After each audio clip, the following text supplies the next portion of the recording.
कभी खुद पे तो कभी हालातों पे रोना आया। बात निकली तो हर एक बात पे रोना आया। हम तो समझे थे कि हम भूल गए हैं उनको। क्या हुआ आज ये किस बात पे रोना आया। ये था शेर एक साहिर लुधियानवी जी के द्वारा। तो नमस्कार, आदाब और सत श्री अकाल। मैं पुष्कर और स्वागत है आपका पॉडकास्ट नंबर 5 में। मैं उम्मीद करता हूँ कि आप सब बहुत अच्छे होंगे और अपना काम में मशरूफ़ होंगे।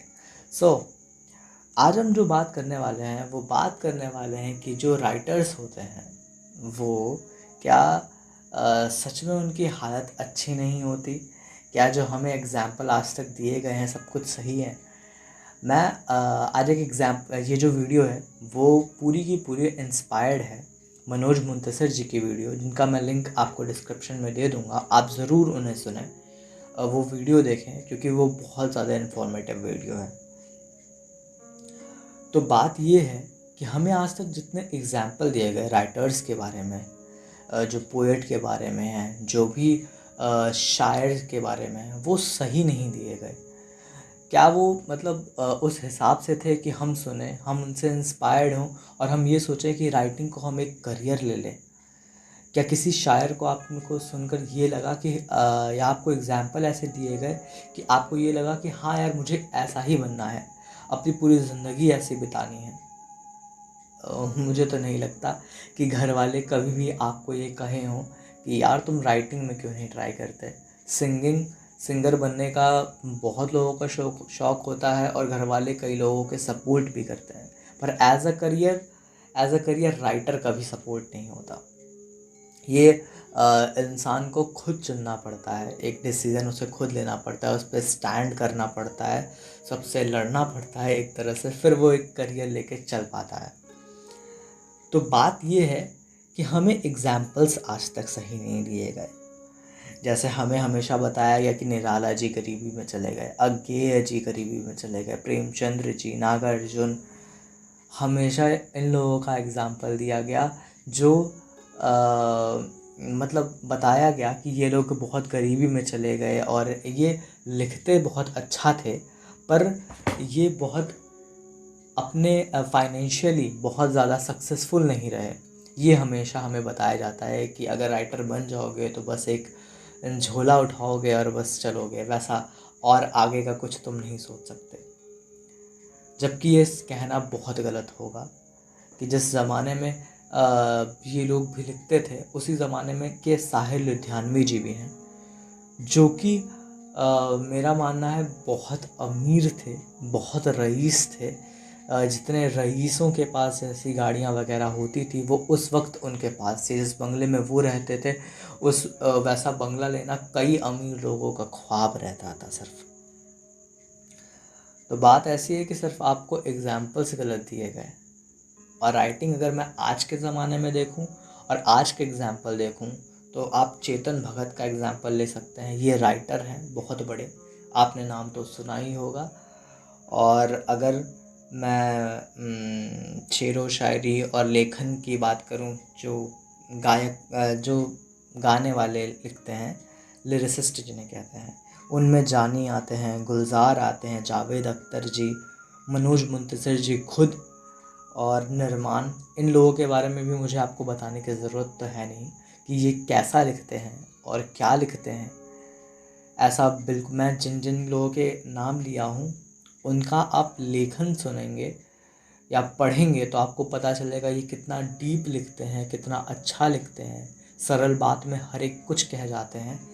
और ये फाइनेंशियली भी सक्सेसफुल है, थोड़ा बहुत ही नहीं, बहुत ज़्यादा। कि अगर आप जावेद अख्तर की बात करते हैं तो वो भी आपने सुन रखा होगा, उन्होंने कई फिल्मों में गीत दिए हैं।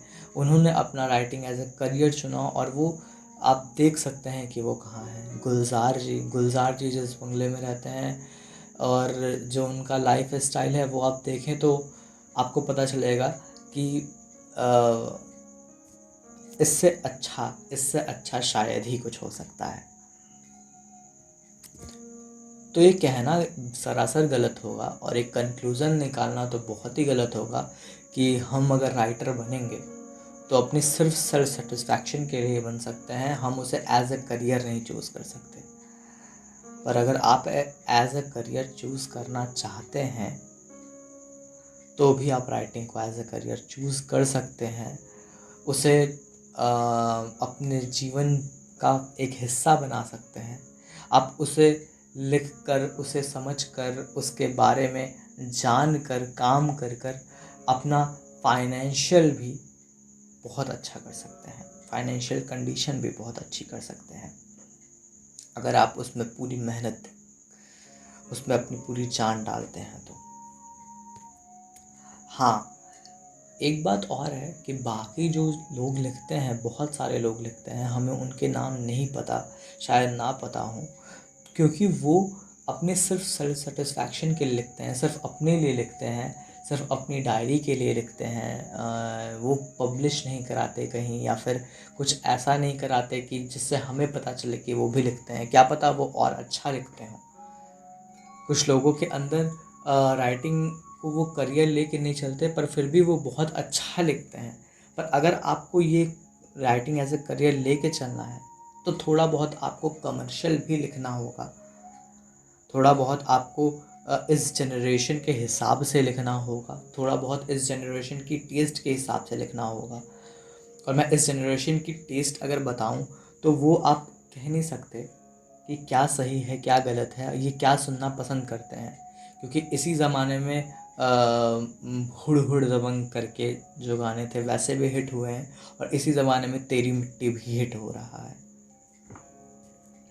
आप फ़र्क देख सकते हैं, फ़र्क ज़मीन और आसमान का फ़र्क है लिरिक्स में, बात में, जो लिखा है उस बात में कितना फ़र्क है। और कमर्शियल लिखने से मतलब मेरा ये बिल्कुल नहीं है कि आप कुछ भी लिखें। आप वही लिखें जो आपको अच्छा लगता है, जो शुरुआत में जैसे मैंने बात की थी कि वो डीप थॉट होना चाहिए। आप अच्छे लोगों को पढ़ने और अच्छा लिखें।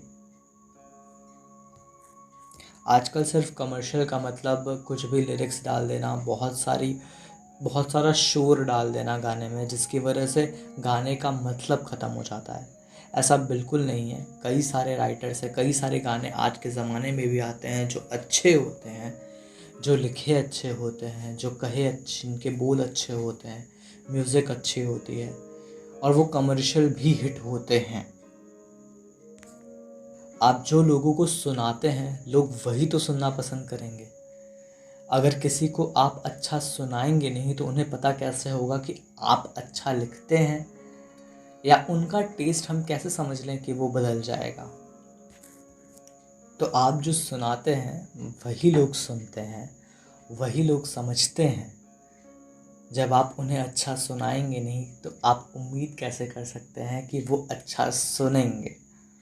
जो उनके दिमाग में आज तक बैठा हुआ है, जो आज तक उन्हें सुनाया गया है, उसी की वजह से वो चीज़ें, वो प्रोसेस चलती आ रही है, और लोग उसी के हिसाब से लिखने लगे हैं और लिखते हैं। पर आप अगर अच्छा सुनाते हैं, उन्हें बताते हैं, अगर आप लिखते हैं एक तेरी मिट्टी जैसा गाना और आप कहते हैं कि वो नहीं सुनते, तो गलती फिर आपकी है। आप देख सकते हैं कि कमर्शियली तेरी मिट्टी भी कितना हिट हुआ। कमर्शियली फ़िलहाल जैसा गाना भी बहुत हिट हुआ कि जो आप सुनाते हैं वही लोग सुनते हैं। तो बस इतनी सी थी आज की बात, और यही है। उम्मीद करता हूँ मैं आपको थोड़ा बहुत समझ में आया होगा, कुछ सीखा होगा आपने कि ऐसा ज़रूरी नहीं है कि हम राइटिंग को एज ए करियर नहीं चूज़ कर सकते, या फिर जो राइटर्स होते हैं वो पैसे नहीं कमाते, वो काम नहीं करते, या अगर आप writing as a career choose करते हैं तो आपको बहुत मुफलजी में जीना पड़ेगा, आपको गरीबी में जीना पड़ेगा। ऐसा बिल्कुल भी नहीं है। आप राइटिंग एज ए करियर भी चूज़ कर सकते हैं और इसको लेके आगे बढ़ सकते हैं। थोड़ा बहुत आपको कमर्शियल लिखना होगा, लोगों तक अपनी आवाज़ पहुंचानी होगी, अपनी बातें पहुंचानी होंगी, पर पहुंचेगी, एक दिन ज़रूर पहुंचेगी। तो तब तक लिखते रहें और खुश रहें। चलिए फिर मिलते हैं किसी और एपिसोड में, तब तक के लिए गुड बाय, शब्बा खैर।